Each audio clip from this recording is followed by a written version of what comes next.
Guys, there is currently a delay in the iLobby, currently, right now. So the iLobby, I don't know who's managed to make it there, but it's not me. So I do believe that something is going on in the iLobby right here, right now. If I could have been there, guys, it would have been me. And hopefully I will get my 3 minutes in the iLobby very, very, very, very, very, very, very, very soon. This is a call for all keyboard warriors for Halt the Adoption Drive, Forced Adoption Exposed, Faces of Forced Adoption. This is a call for all keyboard warriors. I need you on the UK Parliament right now. So I need you on Watch Live UK MP's crucial Brexit vote. Need you all over posting. Keep it clean. The kids are watching. I'm just going to cut Parliament off for a minute. And I just want to say, if there's anything really important, someone please tell me to get back on, but I'll catch up. Oh, Boris is going to speak, so just let's wait. It means that Parliament is on the brink of wrecking any deal that we might be able to strike.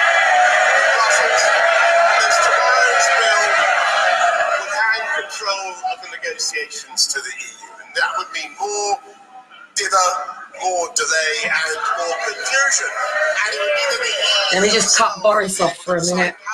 Bye-bye, Boris. Now, I want to play you something. I'll come back to you guys. Currently in the UK, Sabine McNeill is being held in prison for 9 years for basically breaking the gag of a family involved in the family courts. Prior to that,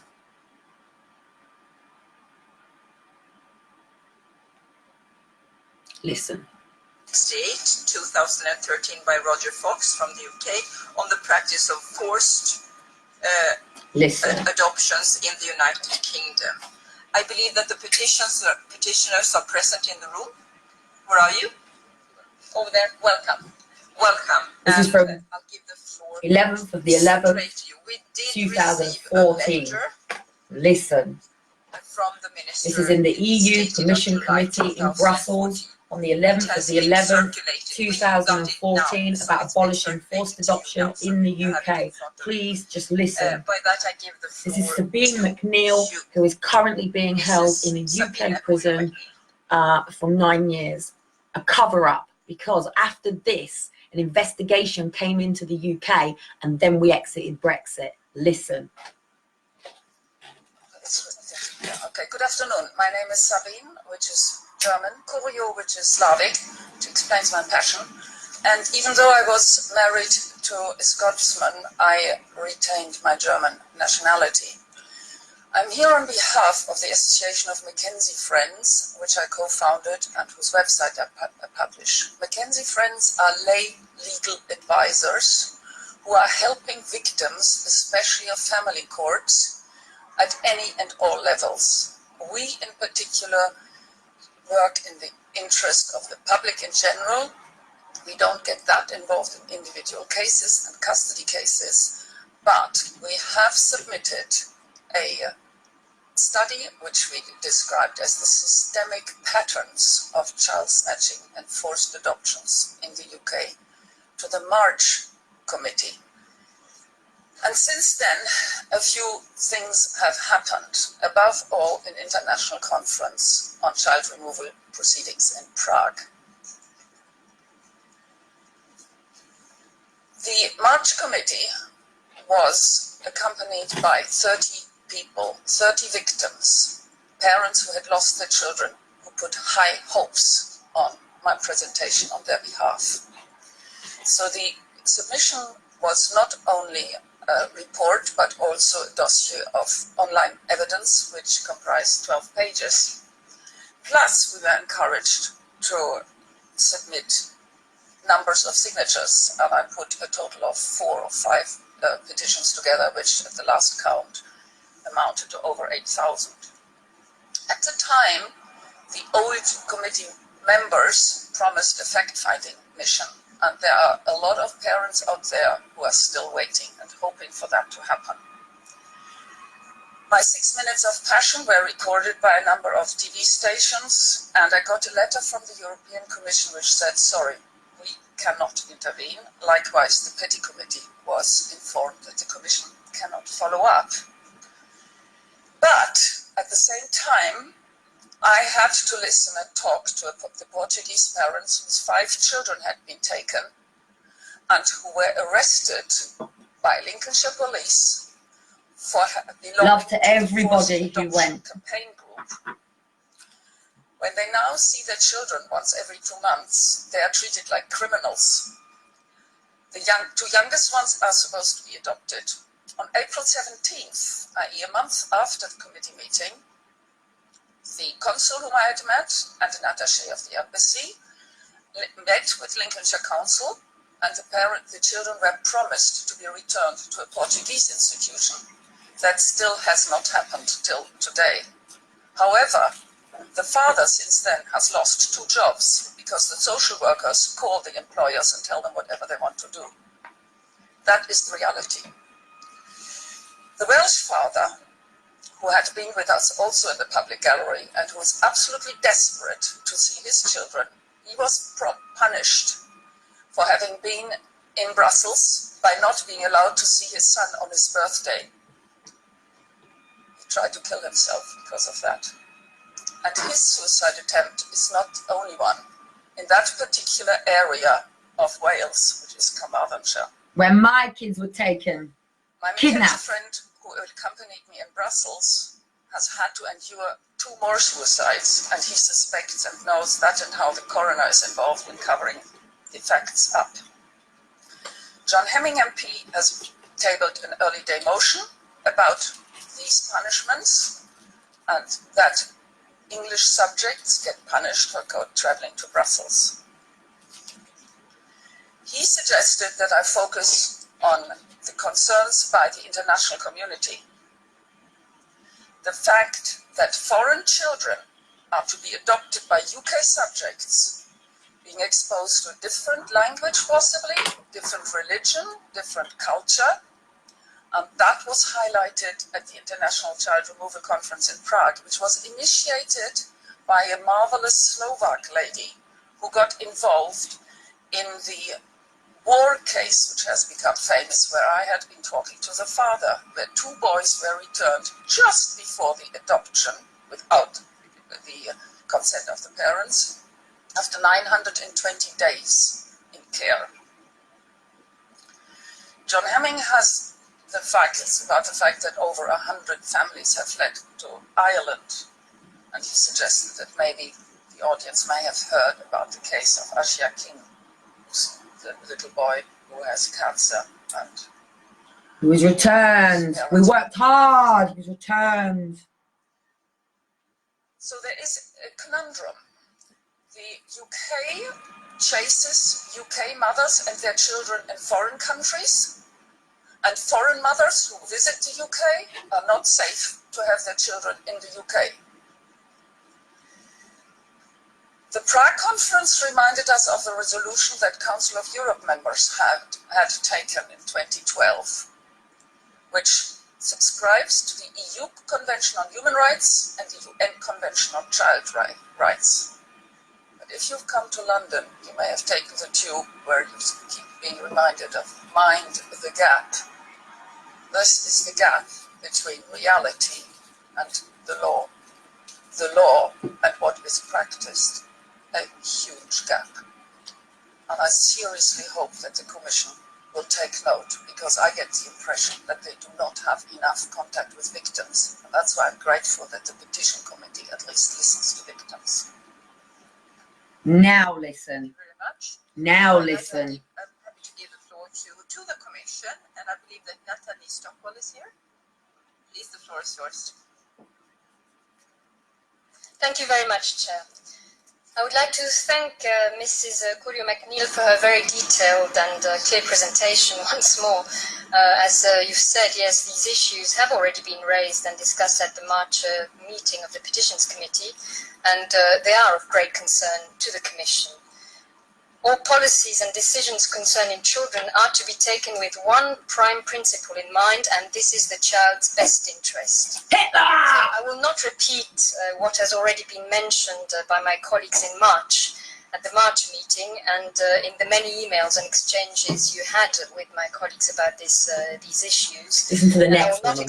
expand either on the response, the official response that has been given to your petition. I can imagine that you really don't want to hear this again. And believe me, it would be a frustrating exercise for me too to do so. And how have they What shut I her would up? like to They've got her in say prison. is that, given the gravity of the issue, we have, competence or not, contacted the British authorities on this, and so has, as you know, the Petitions Committee. And then they exited Authorities, Brexit. and I'm referring here to the letter mentioned by the chair distributed today, have assured us that in all cases the child's best interest is the overriding factor. Children should live with their parents whenever possible, I'm quoting, and families should be given extra support to make this possible. Now, I know and I understand that this is not maybe your experience, and what I would like to offer, and the date has already been set with my colleagues, is a meeting to discuss this in details.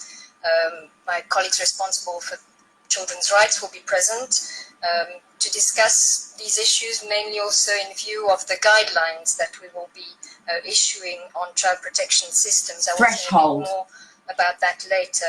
The threshold we have also document. invited to this meeting our colleagues in charge of the revision of Brussels 2A. So be assured that with this meeting we will really explore all possible avenues. And now they can't. Discuss them in depth. Thank you. Well, they can. Now listen. Thank you very much. And now I open the floor for colleagues, and I have Mrs. Sakorafa first of all.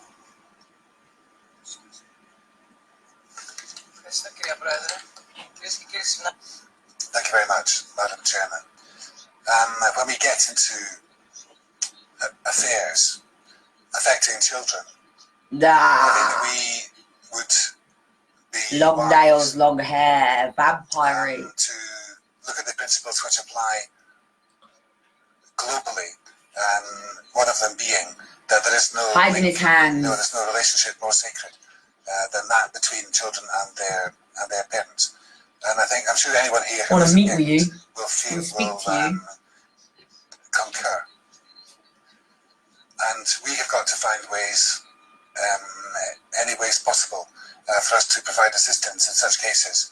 Now, there are efforts being made to make sure that relationship is maintained, even when parents are put in prison, when they're sentenced to. Don't let Brexit distract you from what's really being hidden. The family is not responsible or at fault, and I think that principle will help us and provide us with guidance, so that the best interests of the child is always preserved and maintained. Family. Best interest of the family. This is also true. This is also the case. When we, in all of the areas where the interests of the child are involved, we must. Oh, sorry, I'm getting really bad energy off this man. He's making me mad. I don't like this man. Rather than trying to narrow things down to the exclusively Who are you? Dimension. So we've got to look at this in the broadest possible sense. Oh, I've just scrolled down, and it's actually a We transgender. have a proper sense of I didn't see the face until then. which apply in connection with the family and the rights But only- of the child, I'm just because listening there are and just instruments moving which my way out of the way. which we have access to in this committee. We can call for pieces of legislation to be crafted and adopted. And this is interesting as we look at the reply. Crafted and adopted. I think that it is going to be the last paragraph before the conclusions here. It talks about the parents concerned, where adoption takes place without their approval. Now, we know that very often in these cases with migrants, there is an economic problem, and they may not have the money to initiate legal proceedings to the Court of Human Rights, for example. And I hope that through you, Madam Chairman, Sorry, that but I will place this up the Commission. And we next have the next petition coming up is by Mr. Yiannopoulos, and I've been looking through the petition, which is, if you like, on a related area.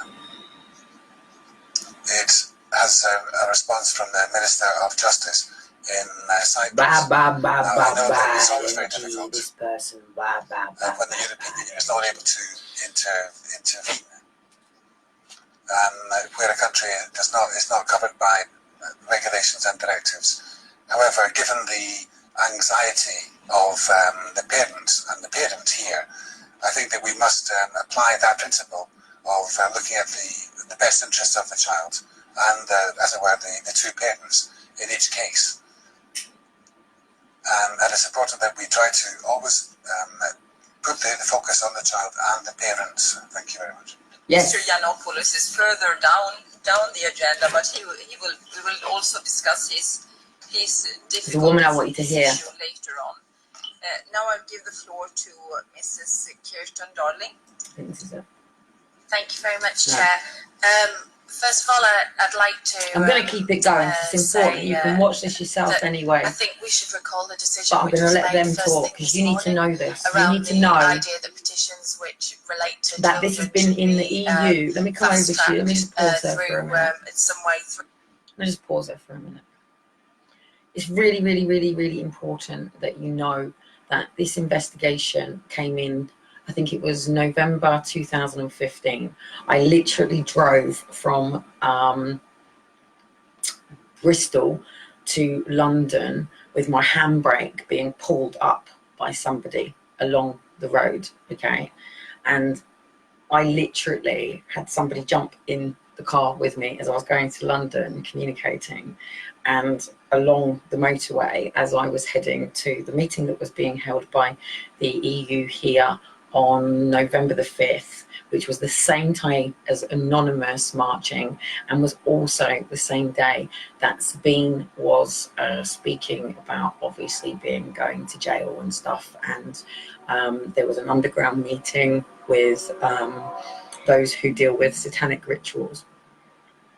October, my phone's just gone. October,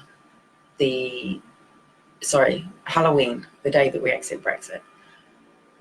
I really don't want to come into these dates because that was the date that I moved into Save the Family in 2012. I literally dropped my kids off with my auntie, and she did all of the Halloween kiddie stuff. She is actually pagan and all of that, but you know, fun Halloween stuff, while I literally moved my stuff into a room that had a big cross on the side. It was called Save the Family. And as I turned up, there was something a bit weird, but it was everything that I needed for those 2 years, unless I moved back to where I was, blah, blah, blah. As you know, I was in the media in 2010 with Challenge Britain. All I was trying to do was bridge the gap that Sabine was talking about. I was already aware of the problem. I've been under social services, adult social services with children in and out pretty much. I'm 41 and they have never been away from me. And they hound me, they harass me, they persecute me, they've never helped me. They've taken my kids off me. In fact, my first child when I was 15, they terminated. I'm going to get a bit emotional now, and I probably better go over there. But my first child, they terminated, telling me she would be born with a cleft. And it's in my book, so you can read about it. My second child, Liam, I was sectioned, well, I wasn't sectioned, but I was taken in under the Mental Health Act while I was breastfeeding my son, and I was taken from the breast. And I'd had a Chiari malformation and a dislocation in my neck. It's part of having Ehlers-Danlos syndrome, which is the condition that I have and live with and deal with. For those who don't know, literally, I don't reproduce collagen, as most people don't from 17, but it's different with us, and we subluxate and dislocate all of our joints, and majority of people in wheelchair, neck braces, tubes, intubated. I did have a suprapubic catheter, I have used wheelchair, do braces, blah blah blah, but I'm a naturopath by heart, and I've been dealing with a lot of people who don't necessarily do things the system's way, and here I am, about 7 years over my estimated date of leaving this planet. I've pissed the pharmaceutical companies off because they've been medicating me through the services since I was 13 with antidepressants. I've had multi-agency all the way through my education, and they come in all the way through to college, university, and then they've come in whenever I've been a single mother, and obviously the fathers don't like the intrusion. When Graham was in my life, they fucked off, mate. Graham made sure that the social services stayed out of my life. My degree is in psychology. I'm a coaching academy coach. I'm a Robbins and Madness trainer. I'm what's classed as an interventionist. That's what my training is. That's my experience is. I was a youth coach before, so I was a NIFCA, Northern Ireland Forces Youth and Community Service, and I was an army wife for 10 years. So I stand firm and I stand strong and I stand in truth and justice, and I will tell you hand on heart that Aaron and Faith, my 2 children, who, in fact, where's my handbag? I carry this in my handbag all the time, of course I do. Style matters. Not having your ass hanging out of your bloody jeans doesn't, but in this bag I keep the first ever t-shirt that I was blessed with as I turned up to my 2-year committal to prison for breaking my gag. And literally a guy called, oh shit, a guy called, I'm gonna have to, oh shit, I know so many people now, it's so hard to know who you all are and remember everything. I try to remember your kids' names all the time, but I'm an Aspie and dyslexic, so bear with me. But I keep this, and when I turned up to my committal to prison, I've never had a banner, I've never stood under a banner, I've never been in a financial situation to banner up, but literally I arrived to this. It's a football top, funny enough, but I'd started Home for Christmas because I was determined that they were taking at Christmas. You know, come on, this is a long battle. So this was my committal to prison when we started Walk for Justice. So literally on the 11th of September 2013, I decided that I couldn't sit down on the streets as a homeless person, and I was going to kill people. Literally, I was going to kill people. I had even imagined how I could literally set a call off while I went to the toilet by myself, because they don't follow me on my own. They only follow me when I've got my children. And I was going to send a bomb alert off to the train station, which was literally just down the road, and the police station was literally next door to the contact centre, and it's only a very small village in Mould in Flintshire. So I was like, my neighbours just letting me know.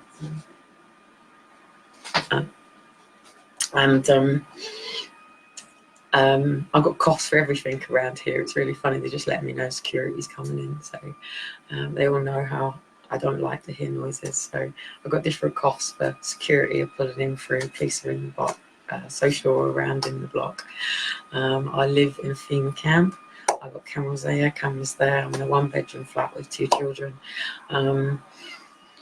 But yeah, I was literally, I'll even tell you the story because I think it's really important. And I'd literally imagined setting that off, and at that particular point, as the contact people were leaving and got up the road, literally pulling them outside, taking my children out of their car, putting them in mine, pulling into the back of a lorry, literally letting that lorry then go off to the port and cross it for, I think it was Liverpool, and then crossing over and taking my kids. Oh yes, even now I still think about bagging and gagging and bounding the doctors. I even imagine sending off a text to let everybody that they know they've got flu and leave them alone and give me 24 hours to get out of here. 48 hours kills. Of course, what sort of mother would I be? The fact is, somebody walked up to me and literally at the hospital said to me, "We want a word," and I ended up in this room and I've got a police officer there, I've got a social worker there, and another police officer, and I've got a social worker stood down as a social worker at the bed with my kids. And the police officer said to me, we feel that you maybe need a little bit of respite.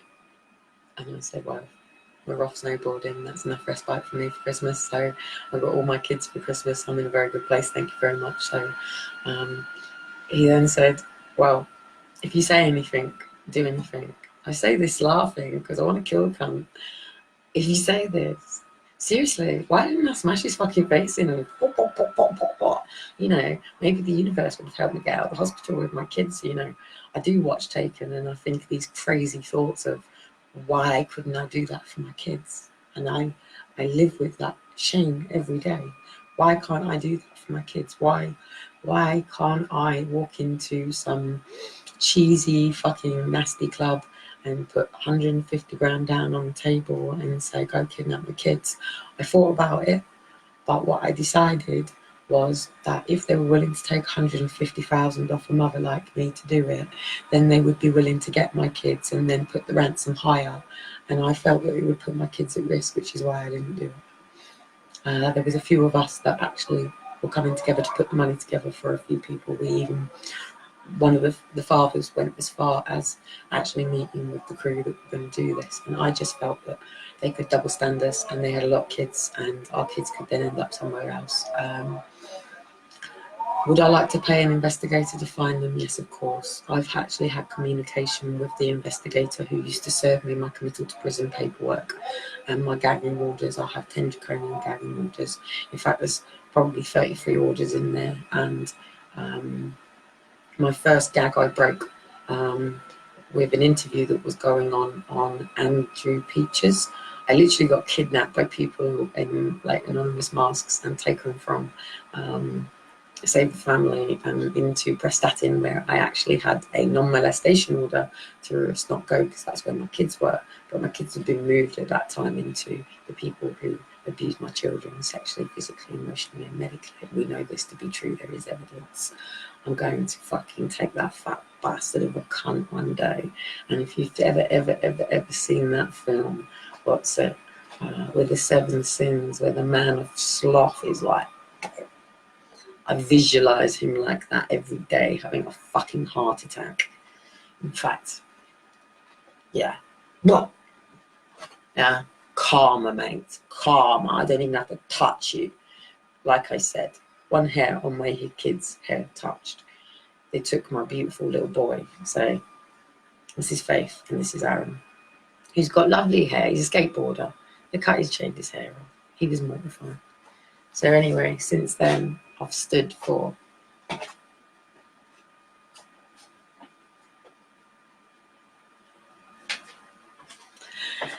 now, I don't necessarily agree per se that we should necessarily stop adoption without people's consent.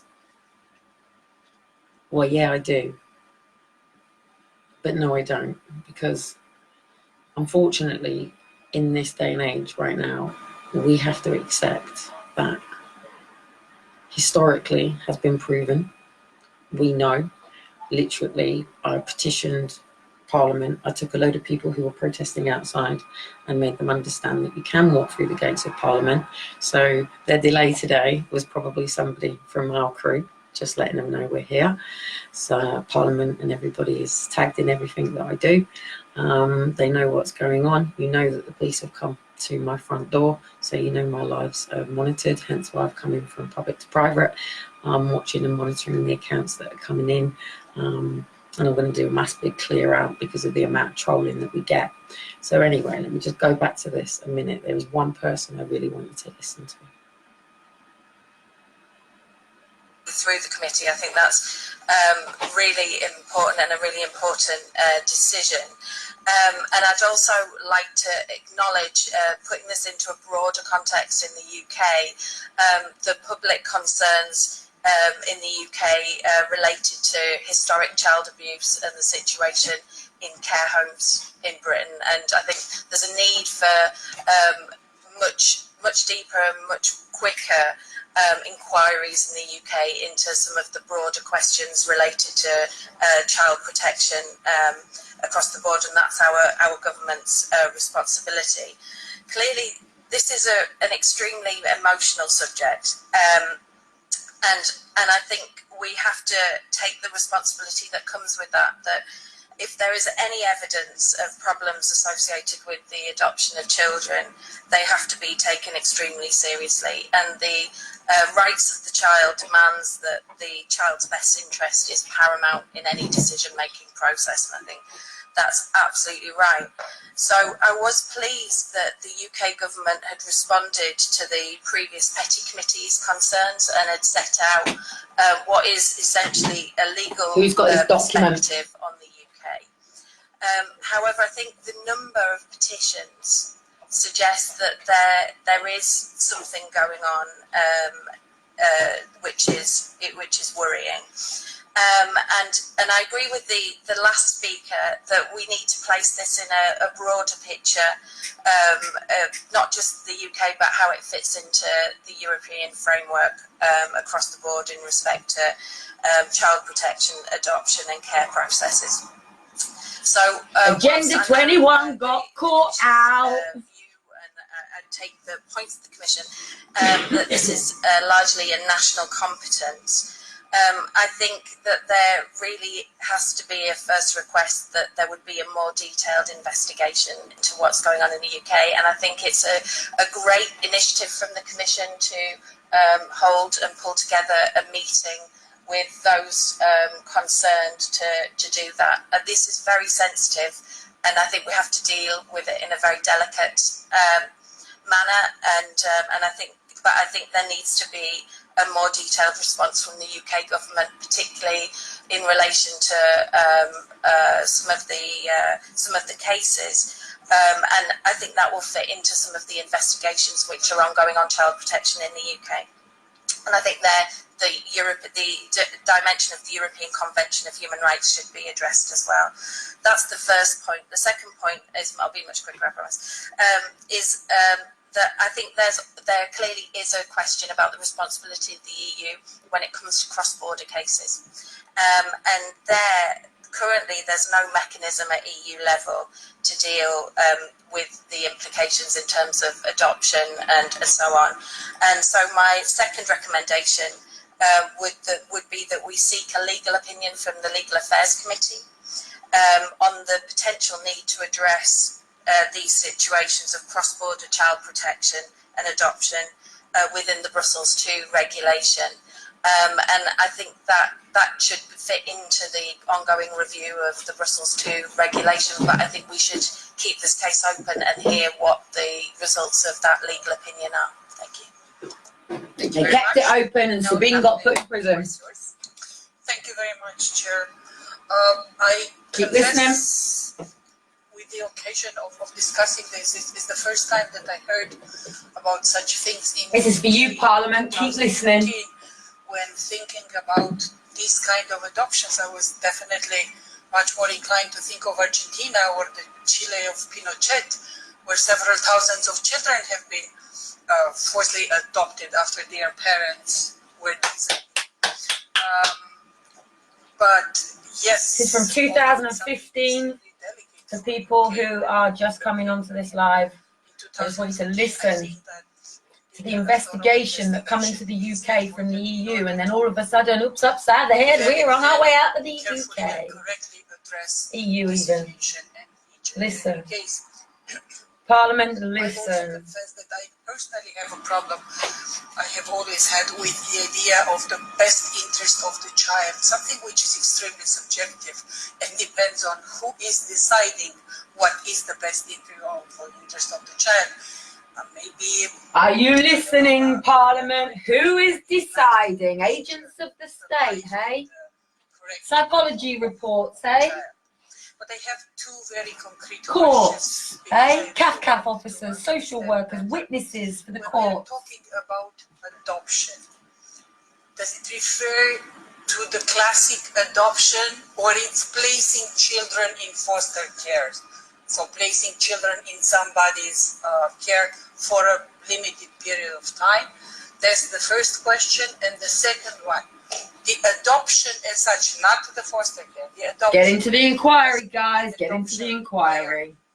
Judgment, a decision from door's still open. Holding the door open. Get into it. Parents. Thank you very much, Chair. I can't hold the door open for much longer. Without the consent. But I advise you to take a look at the item 14 in your dossier. Come Friday, Dina's going to be giving me an ultimatum. I go to Europe or I stay here. I'm staying until this is done, guys. So please, please, please, please get your submissions into the inquiry. Thank you. In fact, I fully agree with previous speaker. Please and listen. I think I'm going to keep this going all the way through. This is for the public. This is a public inquiry into state kidnapping Before this meeting, I contacted the Estonian consul in London, and he told me that he come across 3 to 5 cases of removal from families of Estonian kids, and according to child his trafficking, estimates, 3 or 5 child cases exploitation, are justified. child sexual exploitation, the rest 2 cases out of 5. underage sex, and children getting pregnant in foster care. Some number of cases are not reported to our consul for 5% of the population being paedophiles infiltrating the system. As a rule, they are Russian citizens who has. You're currently listening to Sabine McNeil's petition, who's been held for 9 years in prison for breaking the gag of another case, known to be known as the Hampstead case.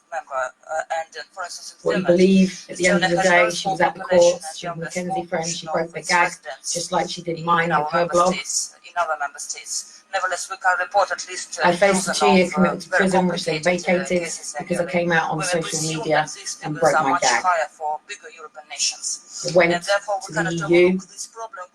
They called an investigation on November the 5th, 2015. Children's custody or removal of children. Sabine has been held ever since, and they have vacated. Sure what problems Listen. are encountered by those Europeans who execute their freedom of movement. And petitions are a valuable source of information, but this is not enough. And I believe that maybe Petty Committee may order special research to address these issues. We still have an opportunity to do that. And one more point, it will be against basic European principles if people are afraid to visit a member state where children protection is based on unclear principles. I have a feeling that local authorities in UK may ignore cultural, linguistic and religious diversity of union. And therefore, in the interest of better integration, we need common rules of the game at the EU level to avoid violation both of children and of parents' rights. And therefore, the answer that we can do nothing. Children, adults, there's parents, there's family. Not constructive. Thank you. Thank you very much. And now, Madam Stanoka, the floor is yours. Thank you. And I am thankful to all previous speakers, my colleagues who are supporting the petition, and of This course, is not her. especially Listen. Sabine McNeil, who has summarized and gave us so valuable source of information. And what is especially significant is the chapter 3 of her paper, that the UK is unique, just unique, out of all 28 EU member states on forced adoption. And we have already examined in the 19th of March the petition from Latvian citizen Laila Bryce, which is still pending and open, and Laila is here also just to prove that unfortunately things are going very badly when contacting addressing British authorities concerning petitions. And we have just this letter from British authorities out of 10th October 2014 in our files, answering just on Mrs. Massoni's previous chair of our Come on, what are you going to say then, UK? Cowards, who chicken wrote shit. the letter as of July 2014, and there was an exception on not respect of European Parliament's Petitions Committee, and I think it is the case. While the Councillor of Maxi Martin is writing, it's not non-respect, it's our so much sugar in that shit. administrative error. But still, what is essential in this answer is that there is no answer on substance, because they are writing, we have to obtain the permission of the English court to disclose factual information and evidence to you in order to contradict the assertions made by petitioner. So still court permission and still this clause, which is unique for Britain, which even threats to petitioners to be punished when disclosing their cases before the Petitions Committee. And it will be the case of Lukyanenko, which we'll see further. Seeking any third-party advice. I am stopping now, just saying that I am very thankful to the representative of the Commission, saying she will not repeat this reference to Article 51, which we hear every time the Commission is dealing with a violation of Charter of Fundamental Rights. But I'm very happy that we have received these answers of Mr. Timmermans, saying that he will be ready to sit down with our chair of the Petitions Committee to see whether there are problems with Article 51. So I hope very much, Chair, that you will sit down and you will resolve, we will discuss how to resolve this contradiction of this restriction. But my opinion is that if we have in cases, and most of them are like this, of other EU member states citizens living in Britain, it is just the prohibition of freedom of movement, which is in the treaty. So it is EU level, and it's our competence. Thank you. And the last speaker on my list today is Peter Jahr. I give the floor to you, and by that I close the list. We need to move on. Bear with it, guys. Thank you, Madam Chairman. This is going to get posted under there where I'm asking you all to be keyboard warriors. Everyone is, I think, saying the same thing. And there's a great deal of consensus and common ground. I think there was a general feeling of dissatisfaction, and it's been said, of course, that this is not the first time this has arisen. Clearly, where human rights, EU legislation is being infringed, the problem is that you're going to end up slightly chasing your tail. Because the member states, the UK, they've got a kind of closed shop approach to this. Yeah. Saying, no, that's nothing, this is nothing to do with you, dear European Union, this is Prince Andrew, Prince Andrew. Business. And we're happy that it's that way. And the official dum in the UK, the official line, is that things are okay as they are. And I would suggest, Madam Chairman, that we take a closer look and we delve more deeply into the subject. In fact, that we organise a hearing so that we can take soundings, see what can be done, what should we do. I don't know. I would not claim to be. And then we started Xing Brexit, and the left hand started waving while the right. That politics begins by taking a close look at the real world. I think that we are doing that. If we are not happy with it, then we have to change it. And how do we do that? I think that the hearing, together with our experts in the Legal Affairs Committee, perhaps, I think we'll need their wisdom, given the complexities. And we'll need to also proceed on the assumption that anything we do, we've got to, we're going to be in here, we have to hear both sides. No doubt the member states are going to dig in their heels, they're going to want to defend themselves. But I think that, in all fairness, we have to recognise that in child protection, it's not just the UK. In Germany, there have been many petitions. In Denmark, many petitions as well. And the closer you get to the coal face, as it were, it's worldwide, guys. It's worldwide. and the member states tend to Commonwealth, behind their national borders and EU, and United this Nations, is, right to the core. their business and no one else's. It's come back to here so often.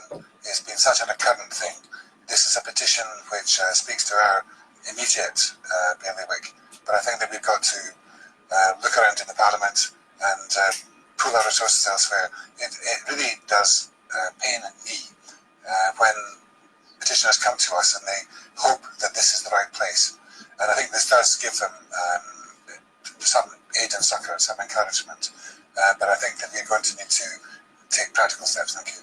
This is probably an issue that is among the most difficult that we have to handle altogether, because it's about children, it's about the future, it's about human life and human suffering. Probably one of the most difficult issues that we are tackling in this committee, and we need to do it carefully, and we need to do it with our brain cool, but our hearts warm. And this is the tricky part. I think that we should now move on to the next item, and we have with us petitioners, Mr. Eugene Lukanenko-Soifertis. Are you here? I'm happy. Now, there is a further petition and another video. I'll get that posted down when Sabine went back. And then the investigation was called into the UK. Then all of a sudden, David Cameron flips the switch and announces that we're exiting Brexit. Sabine has been held in prison ever since.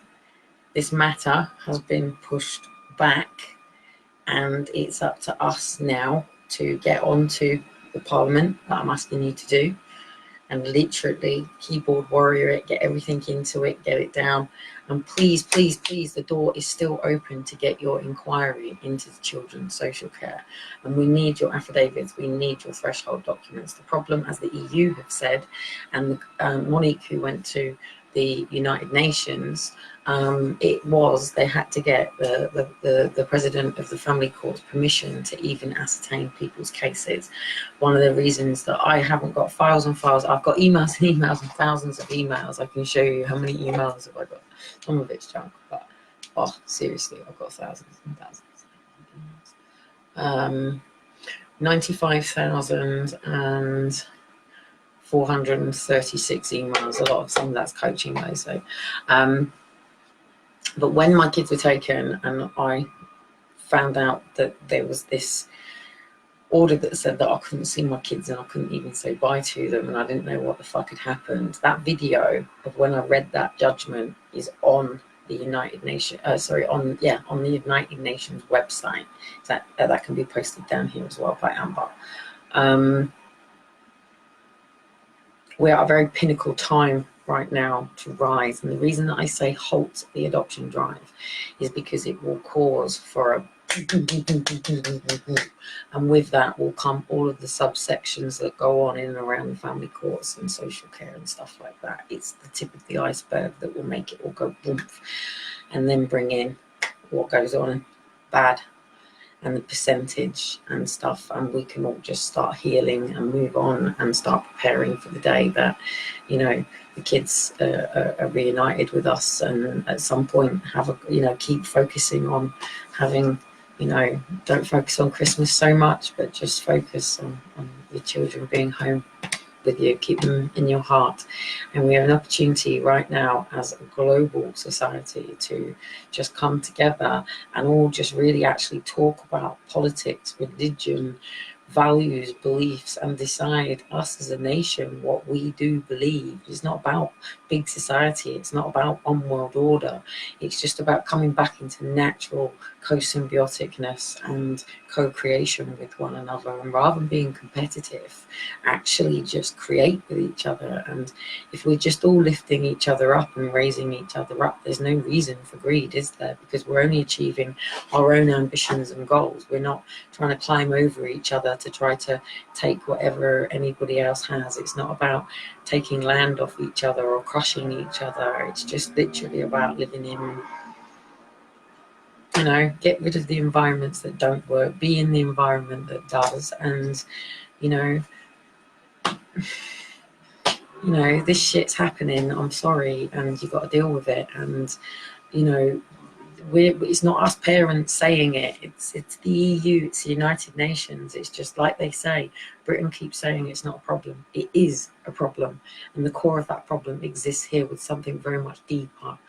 Prince Andrew knows it, the Queen's husband knows it, the Prince Trust knows it, everything linked to Savile knows it, Beavers know it, Scouts know it, everything linked to NSPCC know it, they all know it, we know it. It's time to fucking tell the truth and just deal with it and just get on. We've got the chance to move to a nice bright future, or we got the chance to drag this on and move into a fucking dark cloud of confusion and chaos and shit. Or we can just get this out in the open now, rip the fucking core out, deal with it, reunite families, and focus on going into a celebration and coming together and get the family trees out and do all that stuff and get excited about meeting your long lost cousins and stuff like that, and go to Alton Towers and have fun and, you know, enjoy and appreciate the wonderful planet and that the Lord graced us with, and that Mother Earth keeps in co-creation, and just be kind and humble to each other. That's all we need to do, and love thy neighbour as we wish to be loved ourselves, and be in love. We don't need to be jealous and hateful and nitpicking and gossiping behind people's backs. If you can't say it to someone's face, don't say it at all.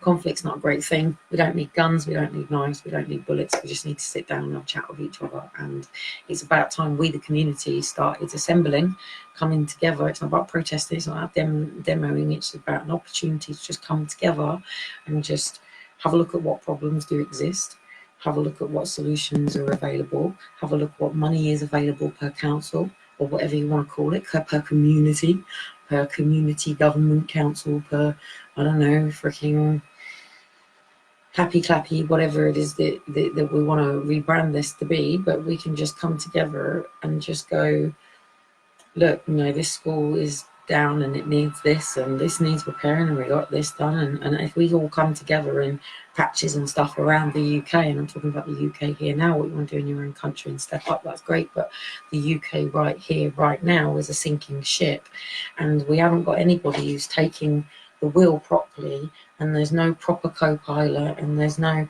doodah, and it's a fucking Titanic heading into a fucking iceberg, and we have to, like, straighten up. And, you know, it's not about dropping the anchors and getting with the motors, it's about the anchors and the motors working together, so we can all just travel the world, see the world, appreciate the world, but have a home and somewhere that we call our family and our community. And we should all be able to travel around the world. We should all have the opportunity to travel around the world, and we have an opportunity to come out of our mother's womb, wherever that may be, and actually be available to the whole universe, the whole world, not just, you know, the hospital where you lived and then the car drive away with your car seat that you've had to leave with. And you know, preparing your child with the health visitor and then sticking them in their injections and then sticking them into, you know, your local little things, and then and it's great to have that sort of community and stuff, but it's not great to not know more than what exists and believe that that's available to other people and not you. That's when it's a problem, when you're window shopping, when you're wishing that you could do this, or you're wishing that you could win the lottery, or you're wishing that you could live in a different life, or you know that you're depressed and suppressed and miserable, but you're not quite sure why you feel so trapped. You're trapped because you're in a matrix. You're in a matrix of rules and regulations and principles that are made by these people that if we just check in with them right now, where are these guys? What are they up to? Have they left the room? Who's where? This country in the EU. And since I refuse to go along with that plan, we are going to have to make a choice, Mr. Speaker. I don't want an election. The public don't want an election. I don't believe the right honourable gentleman wants an election. But if the House votes for this bill tomorrow, the public will have to choose who goes to Brussels. I have a feeling on October the 17th to sort this out. That's now just playing from where I'd left off. So I'm assuming that that's over and done. So well done to everybody who jumped on and stuff like that. Amber's now going to upload this live and put this available. And then from my account, Amber, if you can make sure you post on there and literally start dumping absolutely everything, all the proofs, all the videos, everything, all into that until it closes. It could be closed already. If per se go on to the replies, if they're not closed, then I manage on my phone to get, you know, some bit the exposure. Don't take my child on there anyway. So just let them know we're here and we haven't gone anywhere. Look into Sabine McNeil, or whatever you think of the Hampstead case. At the end of the day, parents have asked for help. They've agreed to do so. They're paying the consequences of our lives, mistakes, whatever you want to call it. We've all made mistakes. We can't blame anybody really. It's all part of, you know, some greater, bigger plan that we all just were pawns and things involved in. But we have an opportunity now. We have an opportunity to literally come together, go meet at your town halls, go meet at your local parks, have picnics in the park before, you know, summer's over, and just come together as local communities and say, what's the problem? And let's bring 5 solutions and see how we can all come together to, you know, because even if it is Boris, whoever it is, what do you expect him to do? Do it by himself? You know, if the garden is as big as fucking Great Britain and he's got to mow the lawn, mate, and prune things and turn it into a wonderful, beautiful country, then him alone can't do this. And he's so busy sitting in these meetings, he hasn't really got time. So it's up to us. It's up to us to do it. It's up to us to make sure we keep the fronts of our places painted and our shop fronts looking really nice. It's up to us to make sure that the fronts of our streets are, you know, good, and the front doors are good, like good old granny used to get out with her brushes and make sure that the streets were clean. It's up to us to make sure that, you know, the youth that are, you know, causing havoc have got some stuff to do because they're out with their parents, you know, because the parents aren't having to go to work and, you know, pay their bills because, you know, they've got to dump their kids into this system. We can bring this together in such a way where we do have these things that are available, but we can just do it in a better way. There's already solutions available. There's already people that have the solutions, but everybody's been so suppressed and so dominated with, like, I don't know what's going on here, but it's saying I've got like comments and stuff and things, but I can't, for some reason, I just can't see it. So just give us a wave quickly if you are here, if you are live, just flag up, say hello. You know, because, you know, I'm doing this because of these. I'm here to break my gag, and I'm here to say, look, I didn't do anything wrong. You know, EDS isn't the easiest condition to claim to have. There was 22 years of wrongful diagnosis all brought back on me, my foster care file.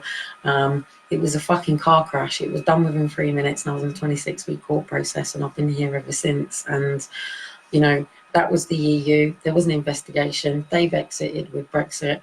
We're still here. I'm still here. Sabine's in jail. Many other people are still in jail. Many people have been sectioned.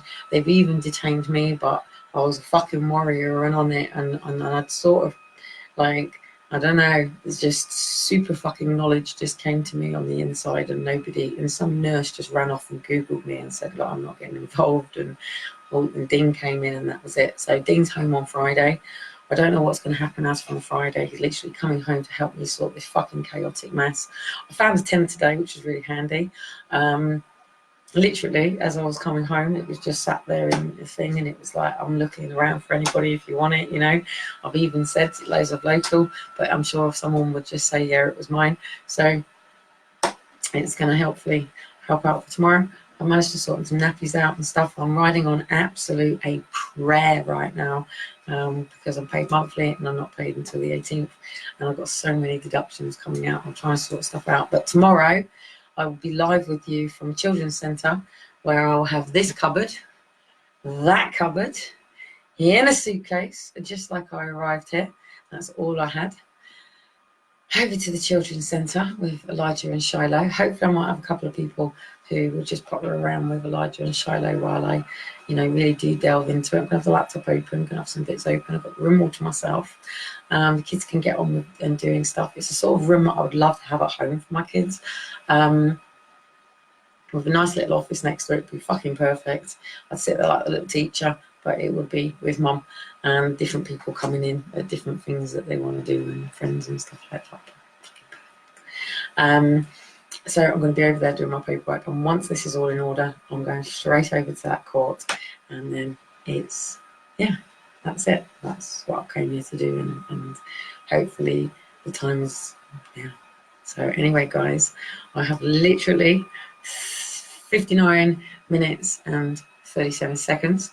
Don't forget, prior to Aaron and Faith being taken, I was trying to be able to speak for 40 minutes. The court said to me, Kelly, you've spoken for 40 minutes and we've listened to everything you've said. And I said, fucking hell, did I actually speak for 40 minutes? Because don't forget, I have vocal cord dysfunction. I have to be able to speak for 4 hours. In fact, Tony Robbins speaks for 4 days. And people like me have to be able to speak over the space of 3 days. And someone with vocal cord dysfunction, that's not very easy. So if you wonder why I particularly push this up to an hour, and you can already hear I'm going croaky. I did 40 minutes. I'm pushed to an hour. I'm going to try and do an hour and a half.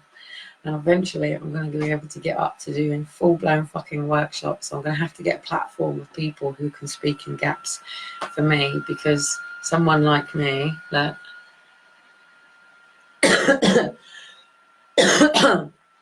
so all that goes on in there, and this little thing goes pop, just like the valve around my heart goes pop, and my body goes pop. So to be able to speak, like literally, I have to be able to charge, I think it's something like £4,999 for a 3-day immersion workshop.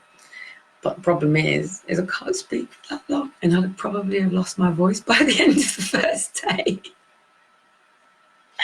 So I'm going to have to do it with other speakers and do a bit of a platform of speakers, and I'll come on intermittently and just talk, because there's no way I can talk over the space of 4 days. Well, it's intervals, because you've got a meet and greet on each day, and it's like, even when I go and crew for people who are speaking, and authors and stuff like that, and speakers and coaches and entrepreneurs, which is why I ended up in Success Resources and National Achievers Congress and all of that with Richard Branson, Alan Tony and all them people, blah blah blah.